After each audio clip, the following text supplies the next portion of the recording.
Ok, al tener él solo en mente a su pueblo, tiene un ámbito muy nacionalista. No es lo mismo, eso hay que entender, para poder entender a Pablo, que es al que vamos a estudiar y estamos dando nada más una introducción de lo que es Jesús para saber exactamente en qué se basa Pablo para su mensaje. Debemos entender que no es lo mismo un judío que vive en Israel eh, en esa época a lo que es un judío que nace fuera de Israel en el Imperio Romano, y el judaísmo se vive de diferente manera. Ahora hay algo muy importante y hay algo de resaltar pues muy crucial. Primero, que Pablo es un judío que nace en la diáspora. ¿Qué es la diáspora?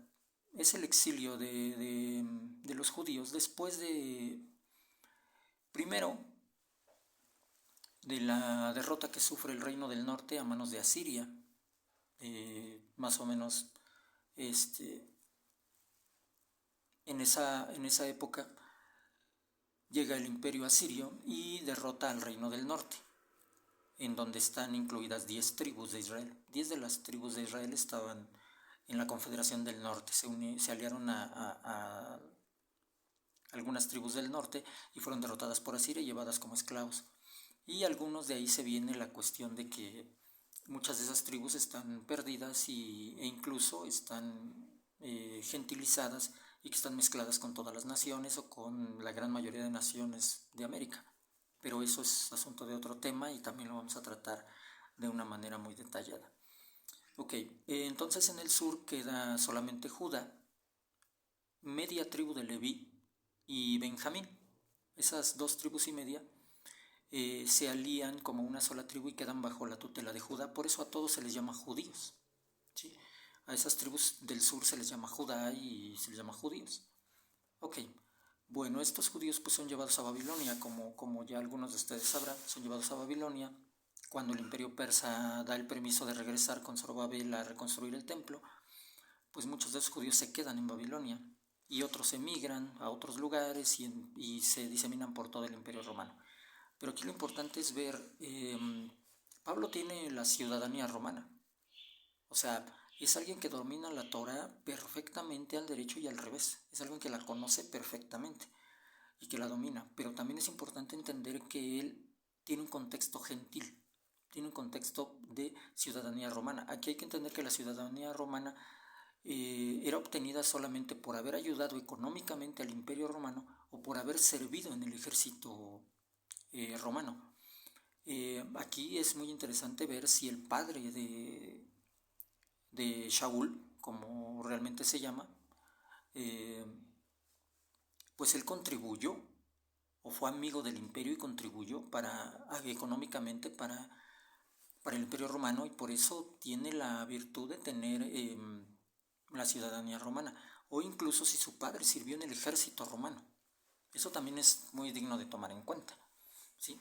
En este momento no nos vamos a meter en detalles de por qué se alude en el libro de Hechos que los saduceos le dan cartas a Pablo para que persiga cristianos. Primero es una situación irrisoria porque en ese momento no había cristianos, no existían cristianos, era solo una pequeña comunidad, un pequeño grupo que creía que Yeshua era el Mesías y todos eran judíos y todos iban a la sinagoga y todos entendían el judaísmo perfectamente. No había cristianos, no existían los cristianos, eso ya se vino 100 años después, ajá, o 200 años después donde empiezan a ser ya lo que es la iglesia cristiana y católica. Pero hasta ese momento todos son judíos conviviendo en Israel y fuera de Israel, llevando un judaísmo y creyendo simplemente que Yeshua es el Mesías, como había muchísimos movimientos en ese entonces. Ellos son un movimiento más. Pero entonces es importante entender qué situación se da con Rab Shaul y poder entender que él es ciudadano romano. Entonces, desde su perspectiva, él lo que busca es tener un judaísmo universal. Él nunca va en contra de la Torah, sino que hay que entender que él va predicando su manera de entender el mensaje de Yeshua. Recordemos que no se conocen personalmente. Y él lo que logra entender del mensaje de Yeshua es eh, que Mashiach ha llegado, y así lo predican las sinagogas. ¿Sí? ¿De qué entendemos que en el primer siglo y a los lugares que iba Rab Shaul eran sinagogas? La misma escritura no lo dice, y también entender que si él no va en línea con la Torah, los rabinos no lo hubieran dejado predicar en las sinagogas. O sea, nadie va a venir a decirle a un rabino en una sinagoga: oye, déjame predicar de un Dios que nadie conoce, o de un Dios hombre. Nadie absolutamente. O sea, eso es irrisorio, esos ya son otro tipo de conjeturas. No. Pablo está enseñando la Torah, y él predica la Torah, y él predica que Yeshua es el Mesías, comprendiendo ciertas profecías y cierta visión que él tiene, ¿sí? Una visión más amplia. Recordemos que también Pablo dice que estudia con Gamaliel. De alguna manera, estudiar con Gamaliel en ese tiempo correspondía incluso a como si hoy tuviéramos doctorados en Harvard, o tuviéramos doctorados en la Universidad de Oxford, o en Londres, o en lugares de ese tipo, ¿sí? No era cualquier cosa, era el maestro más prominente. Tan sencillo, era nieto del mismo Hillel, ¿sí? Hillel el Grande. Entonces no era cualquier cosa, él conocía perfectamente la Torah, ¿sí? Y al conocer la Torah, él entiende que no es una cuestión local como lo manejaba Yeshua, es una cuestión universal. Para él, el judaísmo se vuelve una cuestión universal. Y él se enfrenta a varios problemas dentro de las comunidades, en donde él va visitando las comunidades judías, todas judías, ¿sí? No podemos hablar de que él va a un auditorio gentil. Eso es no entender la historia, eso es no entender el contexto, que por eso es importante que lo vayamos dando poco a poco aquí.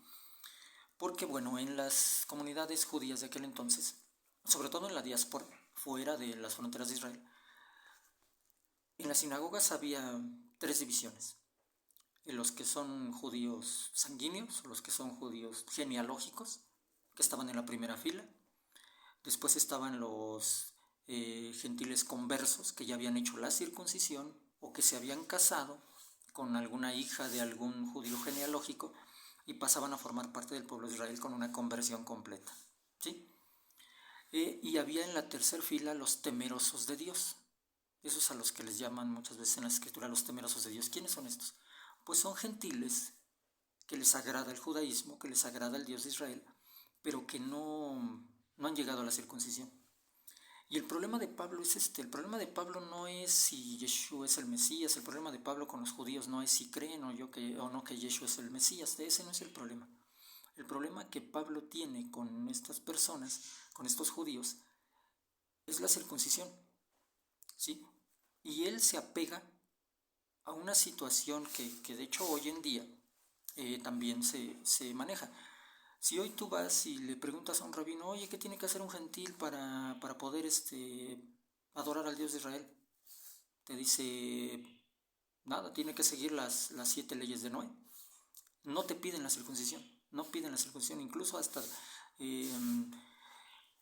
te dan una cierta plática para que tú no te muevas por la circuncisión. No necesitas la circuncisión para tener salvación, para participar del mundo venidero, en la acción del judaísmo. No es eso, ¿sí?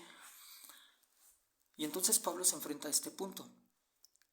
Tomado de esa situación, Pablo arguye al pacto de Jeremías, incluso Zacarías, en donde habla de una circuncisión del corazón, y entonces él dice: ok, muy bien, entonces el gentil no necesita tener circuncisión para entrar y ser parte del pueblo de Israel, lo tiene que hacer simplemente con la circuncisión del corazón. Esa es su tesis de él. Y hay muchos judíos en contra de eso, obviamente, y se enfrenta a ellos, ¿verdad? Tan se enfrenta que en el libro de Romanos, en el capítulo 9, ahí encontramos cómo él defiende la circuncisión y cómo él defiende su judeidad y cómo defiende al pueblo de Israel. Porque por un lado unos decían: Pablo ha dejado el judaísmo y Pablo se ha gentilizado. Y por otro lado había gentiles que decían: no, Pablo nos quiere judaizar, nos quiere circuncidar, ¿no? ¿Por qué? Porque hay un detalle.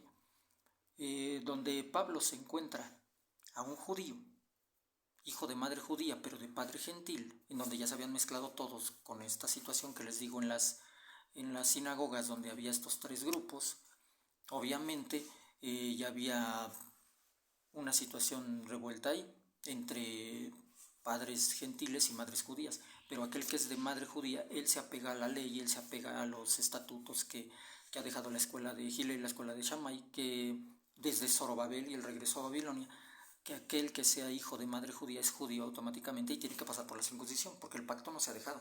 Sí, el pacto de la circuncisión, el pacto de Abraham, no se ha dejado y no ha terminado para Pablo ni para nadie. Pablo entiende esto y dice, bueno, a todo aquel que sea judío, de madre judía, pues lo circuncidamos. Por eso va y circuncida a Timoteo. Lo que no pasa con Tito.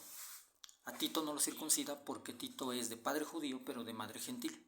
Entonces automáticamente no califica como un judío para las leyes alágicas del judaísmo en ese entonces. No me quiero meter en explicar que la cuestión de judeidad la da el padre en las escrituras, o la vía paterna, pero bueno, pues vamos a dejar eso de lado en esta situación. Vamos a entender esto que estamos platicando.